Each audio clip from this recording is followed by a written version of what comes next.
Então, vamos falar da Copa de 94, né? Tô aqui, é um privilégio estar aqui com o Jorginho, né? Eu não lembro, eu tinha 10 anos na época de 94 e eu assisti o Jorginho e toda aquela seleção de heróis, né, pela televisão. E eu, né, agora daquela nostalgia que eu lembro lá em 94, eu com 10 anos, com meu pai, a gente na rua, molecada na rua, os adultos pintando a rua, e naquela época tinha aquele movimento, né? A rua com bandeirinha, pintando.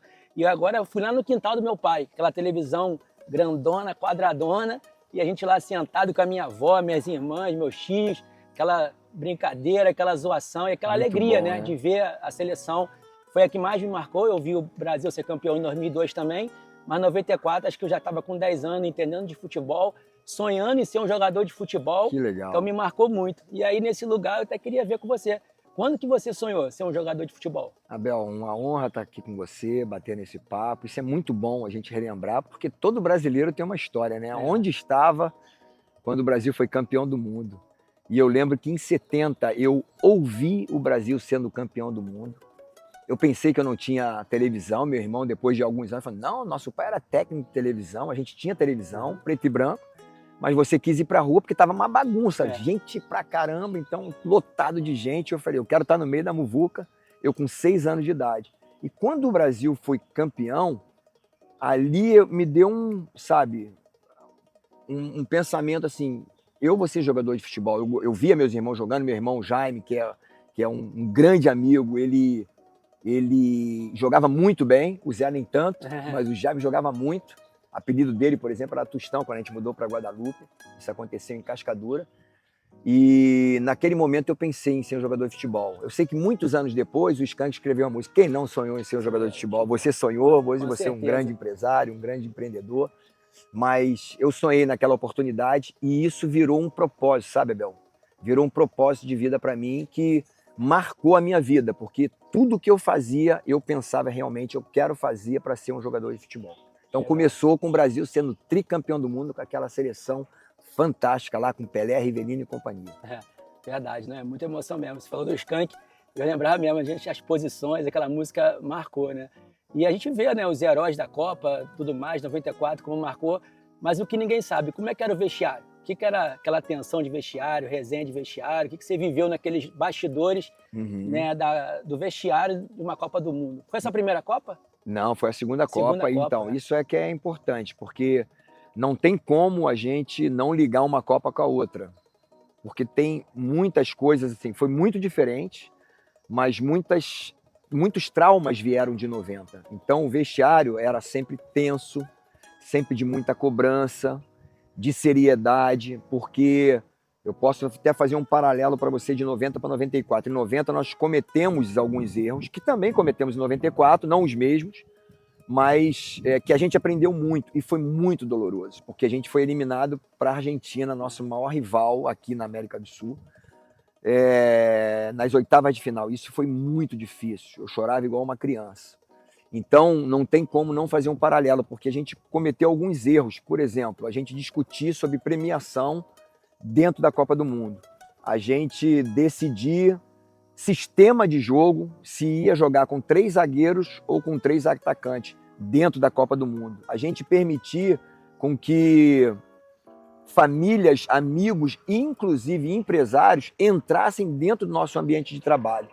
Quando nós nos apresentamos em 94, nós criamos uma cartilha e 3 das coisas foram essa. A gente não vai discutir, o sistema de jogo é com Parreira, com Zagallo, não tem o que fazer, era um 4-4-2, a gente jogava literalmente para 2 linhas de 4 com Bebeto e Romário lá na frente. Claro que a gente atacava, eu e Branco, eu e o Leonardo, a gente atacava ao mesmo tempo, porque a gente tinha a segurança com o Mauro Silva, mas a gente falou, não vamos cometer os mesmos erros. Então a gente não discutia sobre isso. Premiação, a gente decidiu antes da Copa do Mundo, aqui quando a gente se apresentou na Granja Comari. Isso foi muito importante, porque em 90 a gente achou que deveria dividir uma certa premiação apenas com membros da comissão, alguns membros da comissão técnica e jogadores. Isso trouxe um prejuízo muito grande, porque a comissão técnica passou a ficar com um problema com os jogadores. Rachada. E inclusive, alguns membros da comissão técnica não recebiam. Em 94, o que a gente fez? Quanto que a gente vai ganhar? Vamos ganhar X, 2X.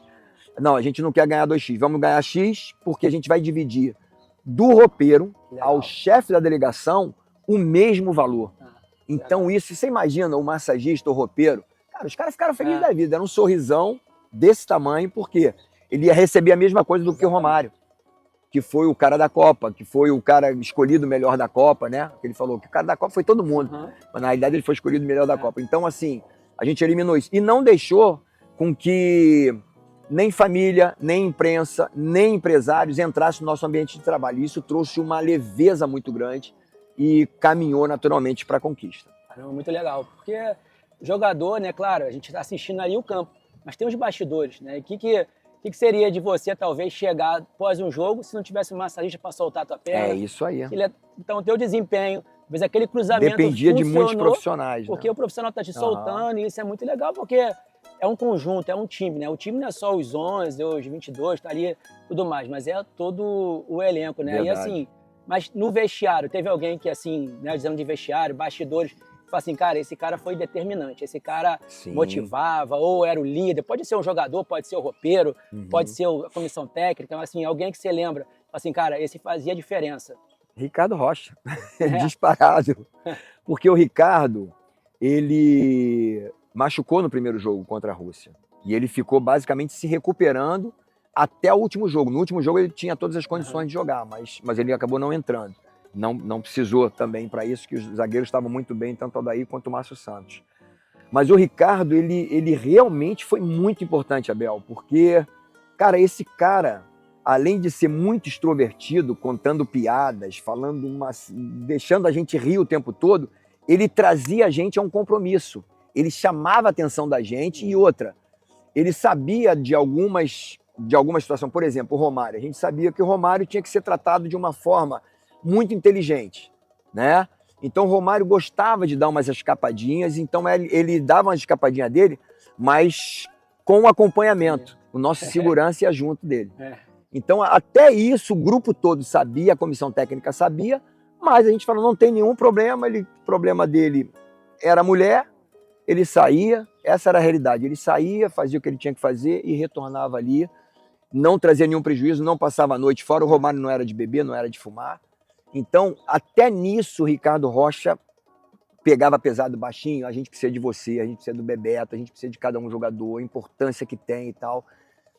Então, assim, ele trazia um ambiente pra gente de uma forma fantástica. E eu tenho essas imagens, né? Ele imitando o Roberto Carlos no ônibus, brincando, cantando.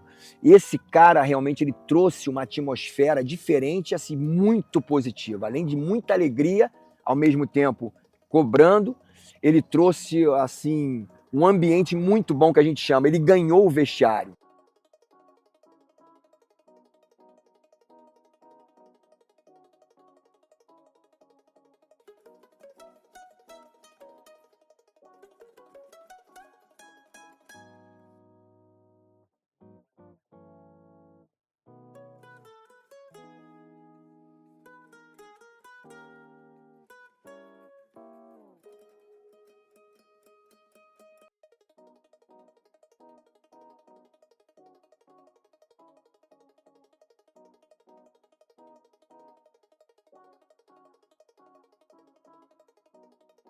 Além, naturalmente, a gente tinha o Zagallo, que era um cara muito experiente, um tricampeão do mundo. Né? O Parreira tinha sido campeão com ele, mas como preparador físico. Mas o Zagallo sabia de tudo, da parte tática e também da parte prática dentro de campo, como jogador. Então, esse cara também foi muito importante pra gente. Mas o Ricardo Rocha foi sensacional. É um cara que eu tenho no meu coração. Gênio, né? E o baixinho... Deixa o baixinho se divertir, porque de campo ele resolve, né? É verdade. Ele era marcado com isso. E resolvia mesmo, né? Hoje em dia tem alguns que falam um monte de coisa e tal e não resolve. Ele resolvia. Resolve. Como o vascaíno, falar de Jorginho, falar de Ricardo Rocha, falar de Romário. Tá falando do Vasco também. Tá falando do Vasco também, né? Ainda tem o Bebeto, que marcou a Copa. Verdade. A comemoração do filho dele, Matheus, né? E essa Copa foi muito marcada, né? Teve o Branco, aquela falta que acertou o Coisa câmera linda. também. Romário Aquela falta do... envergando ali. Envergando. Essa cena é Fantástica. fantástica, né? Que o Branco bate aquela falta, o Romário Que se bate nas costas do Romário, a bola saía, faz né? um Matrix ali, mano. Passou e aquela A bola... Matrix é E bom. o Branco era muito canhão, né, cara? Canhão, Foi nessa canhão. Copa que E foi ele muito... acertou um câmera também. Isso, e muito legal, assim, lamentável essa situação do câmera, acabou ele perdendo a visão daquele olho, né, que foi afetado. Mas o Branco, ele sofreu muito na Copa. O Branco quase foi cortado na Copa, a gente não pode esquecer disso. Quem manteve o Branco na Copa foi o Lídio Toledo, ele falou, eu vou recuperar ele. Eu lembro até hoje que eu falei, Branco, eu tenho um médico que cuida de mim, Dr. Miller Wolfart, que ele é fera em coluna. Mas era difícil, até mesmo para o médico da seleção, trazer um médico da seleção da Alemanha, que estava lá com a Alemanha. E o doutor Lídio Toledo manteve o Branco lá, não cortaram o Branco, e naquele momento que o Branco faz o gol, ele sai correndo, chorando, e vai para abraçar o doutor Lídio Toledo. Caramba, isso é muito, muito importante, a gente ser grato às pessoas que mudaram a nossa história, que contribuíram para mudar a nossa história. E a gente ficou muito feliz, porque era difícil. Depois, ao mesmo tempo, né, o Branco entrou, porque o Leonardo foi expulso, e era difícil. Eu fui dentro do quarto do Leonardo e do Raí, cara. Era um quarto, depois do jogo contra os Estados Unidos, era velório, porque o Raí tinha perdido a posição de capitão e também titular, e o Leonardo. Então, motivar esses caras estarem com a gente. Até o Leonardo queria vir embora. Aí falou, não, você vai ficar com a gente. Foi muito importante o Leonardo ter permanecido lá. Caramba, é legal. Você falando do Branco, realmente, eu fico imaginando a barreira, né? Meu irmão, tu tá na barreira, saber que Branco vai bater Branco, o Roberto falta, Carlos vai bater, Nelinho, lembra na época? Os caras eram assim, muito fera. Meu irmão, é muito bom. Você falou do Ricardo Rocha, da liderança dele, né? Da importância dele como líder, resenha, tudo isso. Mas e vocês, jogadores? Tinha alguma regra, algum ritual que vocês assim, não deixavam de fazer antes de entrar em campo? Tinha várias regras. Nós criamos muitas regras, né? Como eu havia falado sobre... da gente não discutir sobre premiação, da gente não discutir sobre sistema tático, determinar também com que famílias, amigos não permanecessem. A gente tinha uma conversa a cada jogo. Legal. Nessa Copa do Mundo agora vão ser 8 jogos. Na época lá eram 7 jogos. A gente tinha uma conversa entre 4 a 5 horas antes do jogo, né? Porque a gente teve vários jogos, teve jogo meio-dia lá nos Estados Unidos, teve jogo que era de noite, teve jogo que era tarde, mas a maioria dos jogos foi mais ou menos assim, meio-dia. Então a gente se reunia cedo, 7, 8 horas da manhã, para ver se tinha algum problema. Romário tem algum problema contra o Bebeto, deu algum problema dentro do vestiário, alguém se machucou no campo e tal, tá chateado e tal. Então todos os problemas eram resolvidos ali. A gente entrava em campo, cara, em paz, com o coração completamente livre. E isso fez muita diferença, porque era um grupo extremamente focado num objetivo só. A nossa prioridade era, principalmente, apagar a era Dunga, né? Com o Dunga, que ele jogou pra caraca. O Dunga foi, pra mim, um dos melhores jogadores da Copa do Mundo, um dos melhores jogadores da seleção brasileira, que jogou muito, não errava passe, assim, foi um jogador extremamente líder, completamente líder. Comemoraçãozinha então, lá. Isso. Então ele falou, cara, você caminhar do meio campo até a marca do pênalti, meu irmão, ele passa um filme na cabeça dele. Ele falou, imagine se eu perco isso aqui. Né? Então, assim, essa conversa limpava o nosso coração, sabe? A gente entrava assim com foco. Ainda tinha o Zagallo que falava assim, moçada, só faltam 6, só faltam 5. E ele era sistematicamente em campo, o Zagallo falava isso pra gente, sabe? Todos os treinamentos falando, vocês vão marcar a história de vocês no futebol mundial. Então, essa reunião fazia toda a diferença. E privilégio para mim, como cristão, eles pediam para fazer uma oração, porque aí isso é muito legal falar. Você vê o quão importante é você respeitar o ambiente do seu trabalho. Sim. Inclusive as nossas reuniões de Atletas de Cristo, que a gente tinha, que o Alex Dia Ribeiro, na época, o ex-piloto de Fórmula 1, que fazia com a gente, que era o líder de Atletas de Cristo, diretor de Atletas de Cristo, a gente fazia a mais ou menos uns 70, 80 metros fora do nosso hotel, que era na tenda da nossa patrocinadora na época, a Umbro, que criou para a gente receber família, amigos, empresário e imprensa. A gente fazia reunião ali. Para quê? Para que ninguém, nem o próprio Alex, entrasse no nosso ambiente de trabalho. Legal. E isso fez muita diferença, muita diferença. Então essa reunião que a gente fazia, cara, a gente entrava com o coração assim, a gente entrava com tudo, sabe? Quente, vibrando para realmente a gente conquistar o nosso objetivo. Legal, já ia pra guerra pra derrubar Com um tudo, gigante com tudo, a cada jogo. focado, não tinha nada que nos atrapalhasse.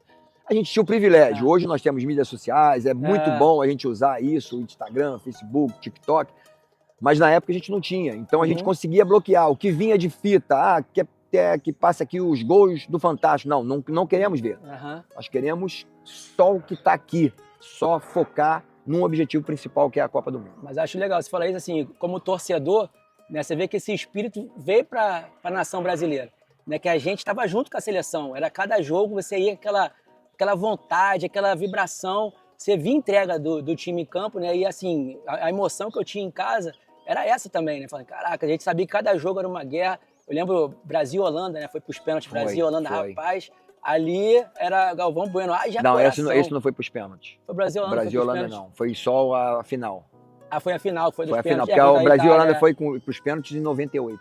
Foi em 98, mas nós repetimos Brasil e Holanda também em 94. Isso. Que foi um jogo, foi empate. 3-2. 3-2, isso, então. Aí... A gente estava ganhando 2-0, eles empataram 2-2, aí o Branco fez o que você falou. Isso. O gol. O gol. Então, exatamente, acho que foi isso aí. Eu confundi com o pênalti de 98. Isso. Mas eu lembro que o jogo do Brasil e Holanda marcou, porque foi esse jogo muito difícil, e esse gol icônico aí, né? Icônico, na verdade, foi a palavra errada, do Romário, fazendo esse lance aí, marcou mesmo. Foi muito o acreditar da torcida, sabe, Abel, aconteceu com o tempo. A gente sabe que a gente saiu daqui muito, até menosprezado pela torcida, porque ninguém acreditava que o Brasil poderia ser campeão.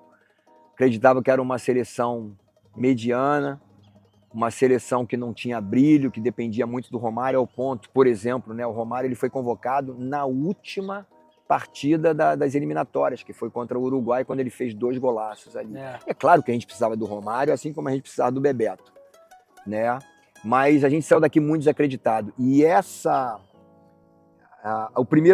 primeira fase da competição, depois a gente passar pelos Estados Unidos, no sufoco do caramba que foi, e ir passando, e ganhou essa credibilidade, porque todo mundo via ali uma entrega, e começou, na realidade, com essa de mãos dadas, com o Ricardo Rocha, a gente falou sobre o Ricardo Rocha. É verdade. Começou isso quando a gente perdeu para a Bolívia lá de 2-0, que a gente chegou aqui e ganhou de 1-0 lá no Pacaembu, no Morumbi, contra o Equador, mas todo o time vaiado, Parreira vaiado e tal. E quando a gente foi para Recife, ali mudou a história. Por isso que a gente voltou, quando a gente foi campeão, a gente voltou para Recife. Ricardo Rocha beijando no chão e tal, aquela coisa fantástica. Legal, porque ali começou essa de mãos dadas. Então o povo começou a entender que tinha uma seleção comprometida. A gente amava a nossa seleção, amava a nossa nação, nosso país, e a gente queria trazer uma grande alegria para o nosso povo. Legal, você falou, eu lembrei agora, é verdade, a seleção estava de mão dada, todo mundo mostrando Foi marcante, né? Marcante. Vai, fundo. Quero falar da minha emoção pela classificação, meu amigo Zagalo ali. Zagalo, um abração aqui, lá no Rio de Janeiro, com a bola. E dizer da emoção, a bola do jogo, da emoção que Chega aí, Zagalo, chega aí. Que todos nós estamos. Vai estar acabando a bateria. Com a nossa classificação, realmente estamos todo mundo de parabéns. Um abraço a todos. Zagalo vai dar uma palavra para Zagalo, fala alguma coisa. Depois dessa grande vitória, tenho certeza absoluta que o Tetra virá. Deus quiser, Zagalo. Beleza! A gente vem contando aqui da Copa, né, de várias coisas que marcaram a Copa, a entrada de mão dada, como eu falei, a comemoração do Bebeto marcou muito. O próprio Dunga, a garra do Dunga, a comemoração dele marcava muito também. Né, a falta que o Branco bateu, do Romário deu o Matrix ele lá, mas tem um lance também que todo mundo vibrou, né, que todo mundo, né, não teve como não comemorar aquele cruzamento perfeito para o Romário contra a Suécia. Recebeu a falta e na cobrança da falta fez o gol. Vamos Brasil, vamos Brasil, vamos Jorginho, olha o cruzamento para cá e olha o gol, olha o gol, olha o gol, Brasil!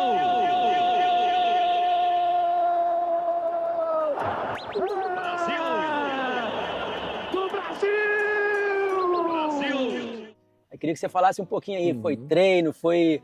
O que você viu ali para escolher aquele tipo de cruzamento ali? Como é que foi aquela decisão naquele momento? Deixa eu abrir um parênteses aqui para falar do Bebeto, né? Porque Eu sei que o Romário foi escolhido o melhor jogador do Mundial, inclusive um dos artilheiros. Mas esse cara, o Bebeto, jogou demais. Demais. Tão quanto o Romário. E esse gol para ele é um símbolo hoje, tem muita gente que faz isso. Mas dizer assim, só abrir esse parênteses e dizer que, Bebetinho, você sabe o quanto eu te amo, meu amigo. Como eu amo a sua família. Nossos filhos são muito amigos.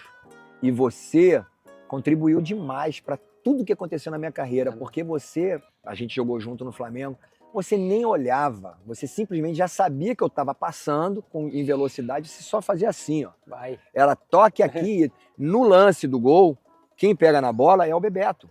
Eu tenho isso passo a passo na minha cabeça aqui. Ele pega, toca e vai para a área. Ele já estava entrando na área, mas ele estava entrando quase no primeiro pau. Tá entrando o Raí, tá entrando o Romário e Zinho vindo por trás. Treinamento. Muito foco. Claro que o conhecimento do companheiro, por que eu insisti? E depois de alguns meses, eu voltei a ver o jogo. E aí eu vi a narração do Galvão. E o Galvão falava assim, Jorginho, por cima não dá, meu filho. Os caras estão jogando ali no segundo andar, a gente está embaixo, a gente está no térreo. O Romário é muito baixinho, os caras são muito grandes. E várias vezes ele repetiu, por cima de novo. E por cima de novo. Até que eu consigo fazer o cruzamento e o Romário faz o gol.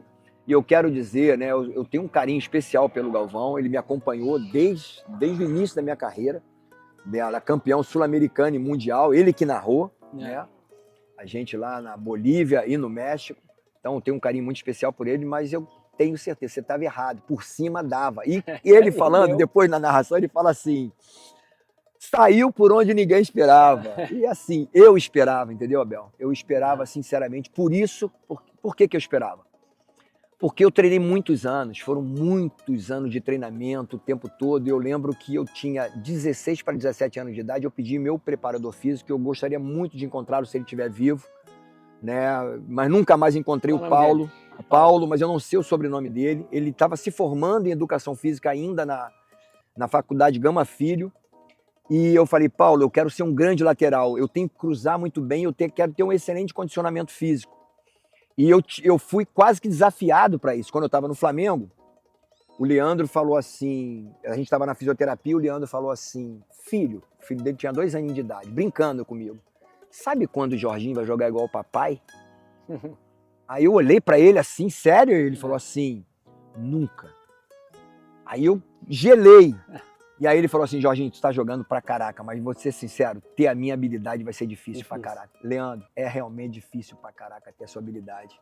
Você realmente, pra mim, foi o melhor lateral de todos os tempos, mas isso foi um grande objetivo que eu criei na minha vida. Assim, eu posso talvez não ter a qualidade técnica, a habilidade dele, mas eu posso cruzar muito bem e eu posso ter um excelente condicionamento físico, que foi o que eu fiz. Então, esse cruzamento pro Romário, foi de muito treinamento. O Paulo me ajudou, eu treinava terças e quintas. Quando o América treinava de manhã, eu vinha de tarde. Quando o América treinava à tarde, eu vinha de manhã e o Paulo me treinava. E isso eu vim colher esses frutos quase 10 anos, mais de 10 anos depois. Caraca. Então, quer dizer, foram quase 15 anos. Então, foi treinamento, conhecendo o Romário. Eu sabia que o Romário tinha uma excelente impulsão.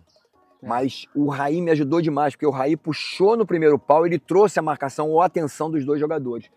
E foi um dos poucos cruzamentos que eu tive a oportunidade realmente de ver, visualizar o panorama dentro da grande área, porque eu sempre olhava antes, mas às vezes não dava. E nesse momento eu tirei do primeiro homem, os dois tentaram alcançar, não conseguiram, e o baixinho subiu perfeito. Cabeceando para baixo e cabeçada para baixo. O Ravelli não teve a menor possibilidade, num ângulo aqui mais ou menos próximo como eu estou aqui. E foi uma explosão. A gente sabia que a gente está levando o Brasil para uma final de Copa do Mundo depois de 24 anos. Foi uma honra. Maneiro. Que legal. A gente provou que a perna direita não tá enferrujada, que no jogo das estrelas, no final do ano, você fez aquele cruzamento pro Pet. Isso. Muito parecido, né? Foi meio rebote ali. Já, o zagueirão tentou, nem sei quem foi, se foi Aldair, tentou tirar, não conseguiu. E o Pet veio e chapou. Mas o cruzamento foi bom. Foi bom. Perninha foi não tá bem direcionado. Não. Não dá para fazer tanto, tem que ter cuidado, aquecer sempre, adutor, ficar ligado, porque senão estoura a musculatura, né? Verdade. Vamos lá, Leão entrar no gol.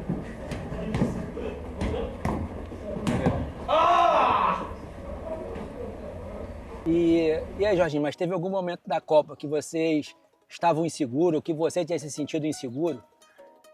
Vários momentos a gente sempre vem essa dúvida, mas como eu te falei, né, que a gente tinha Ricardo Rocha motivando a gente o tempo todo, falando palavras importantes, Zagallo, que tinha muita experiência, dizendo, ó, a gente vai ser campeão, a gente vai escrever o nome na história do futebol mundial, mas em alguns momentos, assim, bate aquela preocupação e aquele quase que desespero, que foi o que aconteceu no jogo contra os Estados Unidos. Quando a gente perdeu o Leonardo, um pouquinho antes de terminar o primeiro tempo, cara, aquela ali foi uma ducha de água fria.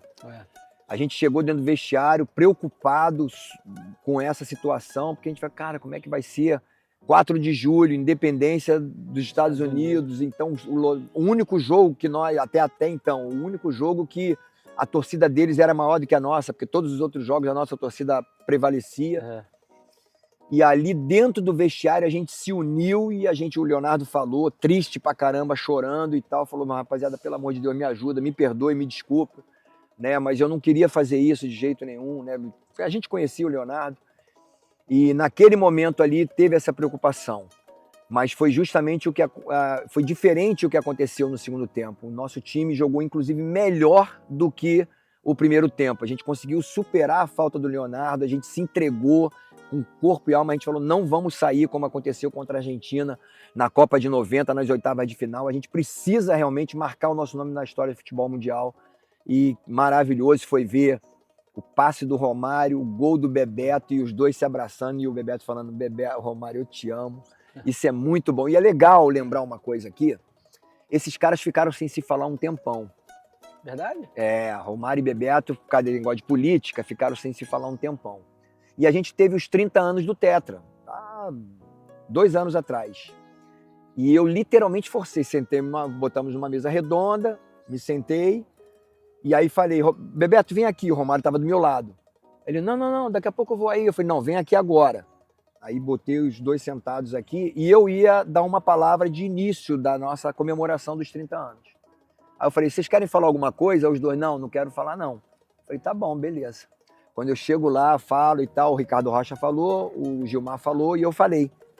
E aí chamei os dois, na marra. Falei assim, o Bebeto e o Romário, eles querem falar alguma coisa para vocês. E pronto. Naquele momento, o Romário tomou a palavra e falou. A gente passou aí um tempo sem se falar, brigamos por causa da política, mas eu quero dizer, assim como você falou lá atrás, Bebeto, eu te amo. Cara, foi maravilhoso. Aí todo mundo aplaudiu, foi uma coisa linda. Então foi um momento muito marcante. Então até nos momentos de dificuldade, a importância que tem da unidade. E isso fez toda a diferença naquela nossa festa, que todo mundo estava com o coração mais tranquilo. Legal, você vê que não parou, essa unidade de 94 se estendeu até hoje, né? Até hoje, o laço até foi hoje. Tão forte que estendeu até hoje. E a gente também falou de muitos, né, heróis, mas tem um cara também que marcou muito. E a gente falou do Galvão Bueno, mas é gritando, vai que é tua, Tafarel, essa aí marcou. E aí eu lembrei da final, né? Não tem como lembrar. A gente como torcedor, e eu lembro, falei, cara, eu tinha certeza que nós fomos para a final com a Itália, não imaginava do Baggio perder, isolar aquela bola. Mas a gente sabia que a gente tinha um goleiraço, né? Tafarel passava aquela segurança, você falava, meu irmão, os pênaltis está garantido. 1 ou 2 ele vai pegar. E aí, como é que foi a final? O Tafa, você sabia que o Tafa foi jogador de vôlei? Sério? Ele foi jogador de vôlei. Por isso que ele tinha essa impulsão, porque o Tafa não é alto, o Tafa tem 1,80 m, ou 1,81 m, 82 m. Mas ele tinha uma flexibilidade assim absurda, né? E realmente, para mim, né, é difícil falar, mas que eu não vi outros jogadores, os campeões do mundo do passado, lá de 58, de 62, de 70, eu vi um pouquinho, Gilmar, mas com certeza o Tafarel, para mim, está entre os melhores do mundo. E um cara sensacional, gente boa demais, carinho, querido, amigo. E ele agarrou demais, pegou demais mesmo, não apenas nos pênaltis, mas ele foi extremamente decisivo, porque uma coisa, eu que sou treinador hoje, é diferente, Abel, quando os caras chutam a gol, tem uma abelha em você, cuidado aí, que senão pode te morder. Uma coisa, para nós jogadores, principalmente de defesa, o cara chuta para gol e não tem frescura, simplesmente a bola bate na mão dele, e acabou. Aí quando o cara faz muita ponte, se joga e tal, aí a torcida vibra, aquela coisa, dá moral pro cara que tá chutando. Mas só que quando o cara chuta, e ele é assim, simples, jogou pra cima, abafou, agarrou em 2 tempos, isso aí mata com o centroavante, mata com o atacante, o cara que chuta gol, que fala, cara, quando ele olha pro gol, ele fala assim, tem um Tafarel. Então esse era o Tafarel, né, pra gente, realmente assim, a segurança que a gente tinha a olhar para trás e olhar para o gol e saber. E jogava com os pés muito bem. Hoje, Tafarel ia deitar e rolar, porque o passe dele era perfeito, a habilidade, ele jogava inclusive na linha muitas vezes. Além de ter sido jogador de vôlei, ele jogou na linha também. Não, e a seleção teve grandes goleiros, mas como eu falei, né, como peladeiro, naquela época tão adolescente, não tinha como. Qualquer defesa que a gente fazia, qualquer molecada, vai Verdade. que é tua, Tafarel. Não tem como. Foi muito bom. Ficou marcado, né? Goleirão. Sai que é sua, Tafarel. É verdade. Goleiraço. Muito bom. E pra gente fechar, né? A gente, como brasileiro, nosso país, todos nós sabemos todas as lutas que o brasileiro passa, né? Enfim, em todas as áreas, né? Mas como um campeão do mundo, como foi a sua sensação, né, de trazer essa alegria 24 anos depois para a nossa nação, né, uma nação sofrida, trabalhadora, de grandes homens e mulheres, mas a gente sabe que o futebol aproxima, futebol é aquele êxtase, né, que a gente tem de alegria, e você saber que você, né, foi um desses heróis que trouxe essa sensação para o povo brasileiro, né, daquele alívio. Cara, nós trouxemos, né, a taça 24 anos depois para o Brasil. Eu fico... É muita honra, né? Muita gratidão a Deus por ter o meu nome hoje entre os...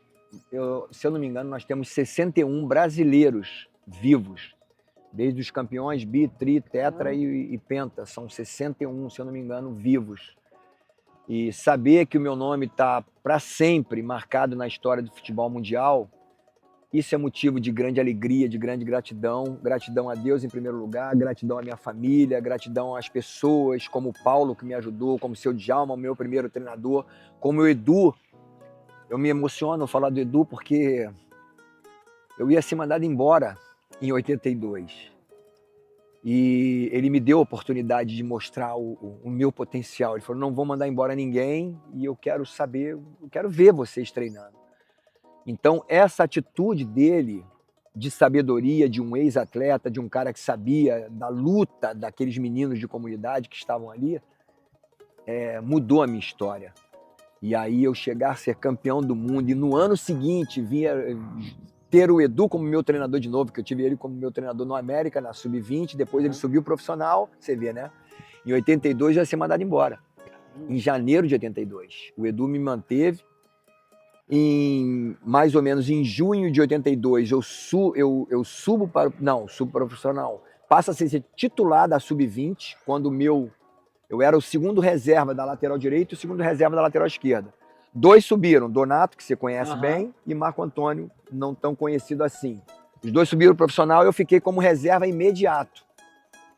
Na sexta-feira do treino, num coletivo, o meu lateral esquerdo vai tirar a carteira de motorista. O Norberto, infelizmente ele faleceu, acabou se envolvendo com tráfico. E o Norberto vai tirar a carteira de motorista, eu entro como titular no treino, arrebento no treino, faço gol, inclusive o Edu falou, você que vai jogar. E era um jogo no Maracanã, joguei pra caraca, jogamos de 2-0 do Botafogo. 3 rodadas depois, o Edu sobe profissional, e 3 rodadas depois, o Edu me leva pro profissional. Então, quer dizer, para quem ia ser mandado embora, em mais ou menos entre junho e julho, estava já no profissional. E um pouquinho depois, o Edu fala pro Jair Pereira assim, ó, eu tenho um lateral direito, mas que joga de lateral esquerdo, mas também que joga de zagueiro. E como você não pode levar muitos jogadores, eram só 18, e só podiam ficar no banco 5 jogadores. Era um goleiro e mais 4.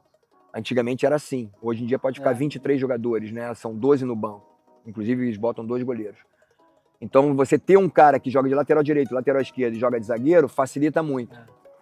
Fui convocado para a seleção brasileira Sub-20 para disputar o Sul-Americano. Fui campeão sul-americano na Bolívia, depois campeão mundial Então, quer dizer, o Edu mudou a minha história completamente. Sou muito grato a ele. E é muito bom a gente saber que essas pessoas contribuíram para mim, para o meu sucesso. Eu não consegui isso sozinho.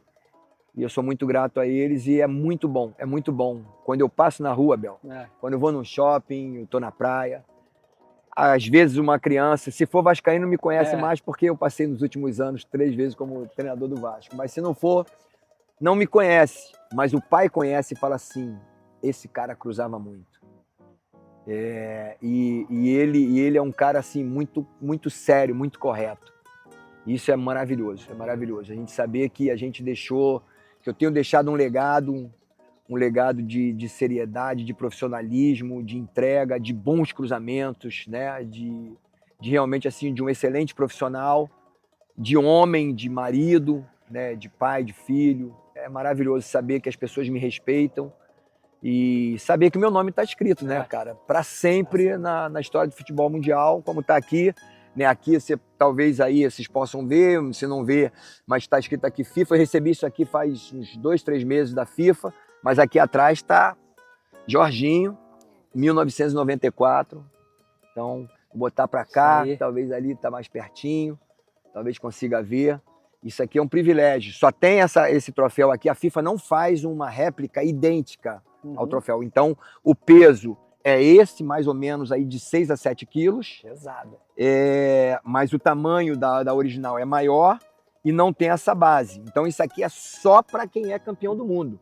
Isso aí. Então, é um poucos. privilégio ter isso aqui.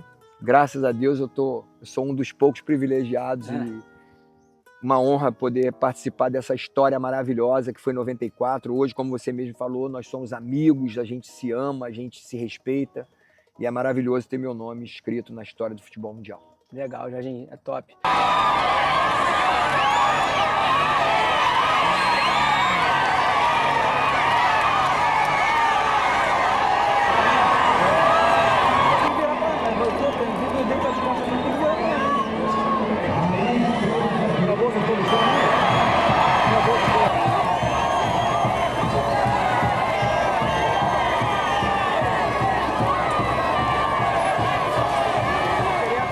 Você estava falando e eu, né, sou testemunha, né, tenho um privilégio, muitos privilégios, né, primeiro de, como você falou da sua imagem, pô, ser nosso embaixador, tá representando a Nakel, né, para mim é um orgulho que eu sempre falei com você desde o início, acreditou no nosso projeto, porque eu acho que a sua imagem nos representa, né, você colocar a sua imagem também, né, enfim, confiando na Nakel, né, para mim é um motivo de muito orgulho, sem palavras, não teria palavras para expressar, né, a minha gratidão, porque eu sei que é da seriedade, porque como você falou, e eu sou testemunho, e quem te conhece sabe, e todo mundo que eu comento, ou que vê, né, a sua imagem com a Nakel, eu falo, cara, você acertou, né, porque o Jorginho é um cara que ninguém tem nada para falar, que você é como você acabou de dizer, né, e eu aqui reafirmo, é um cara que tem história de campeão dentro de campo, de líder, mas fora de campo, né, você é isso aí, né, um cara que onde passa, eu já tive com você algumas vezes, a gente caminhando, e é muito legal, você vê desde criança, você vê, eu vi, né, realmente já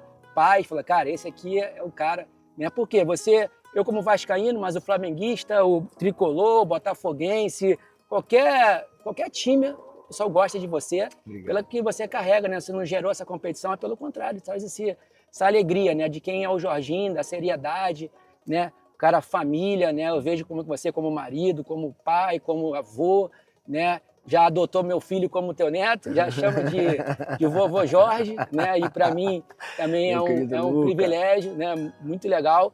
E assim, eu fico muito feliz de ver, como você citou nomes aí, e eu tive também a oportunidade de estar contigo lá em Xerém, lá em Guapi, na verdade, no seu sítio, você fazendo uma homenagem para aquela galera do América. Isso. Né? Fala um pouquinho aí, como é que foi essa... foi maravilhoso, cara, porque eu consegui criar um grupo de WhatsApp do pessoal de 78 a 82, que jogou comigo na base do América. E foram 4 anos, né? Eu disputei 2 anos, eu não disputava nem campeonato, a América disputava campeonato da Sub-15 com o pessoal do Andaraí, era mais filhos de funcionários, filhos de diretores e tal, e a gente não jogava. Aí preparamos um time para o juvenil. Então essa galera eu peguei e levei lá para Guapi, fizemos um churrasco maravilhoso. E assim, foi uma alegria muito grande a rapaziada se encontrar, rever. Conseguimos ali reunir pelo menos 11. Infelizmente, alguns faleceram, não estão aqui, né? Mas é muito bom a gente rever a rapaziada e saber, e Jogar contar uma as histórias, jogar uma peladinha, bater uma peladinha. Alguns mais cansados, né? Até mesmo é importante falar aqui, nós tivemos uma tristeza que o Jair, o Jair é um paisagista, fera, inclusive já fez coisa no sítio para mim, fez coisas aqui, eu morava aqui, a gente está numa área aqui do Jardim Marapendi, e o Jair fez várias vezes aqui em casa, né? Hoje eu mudei, estou num apartamento, e o Jair perdeu a perna. E foi difícil pra caramba a gente assimilar essa situação. O cara tá jogando pelada com a gente em janeiro e perdeu a perna faz menos de 15 dias. Ele teve uma trombose, infelizmente, ele não é diabético e tal, teve uma trombose do nada e quase perde a vida. Mas ele está muito bem, é um cristão, um cara de Deus, ele sabe que Deus tem um propósito em todas as coisas, ele está consolado, mas queria dar força para ele, para que ele possa realmente assim, superar isso. E vamos lá, parceiro, assim como eu te falei, estou à tua disposição naquilo que você precisar, perna mecânica, o que for que tem que colocar aí. É pena que ele pegou, ele poderia, né? A gente tá torcendo para que ele perdesse do joelho para baixo, mas acabou perdendo aqui na coxa. Sim.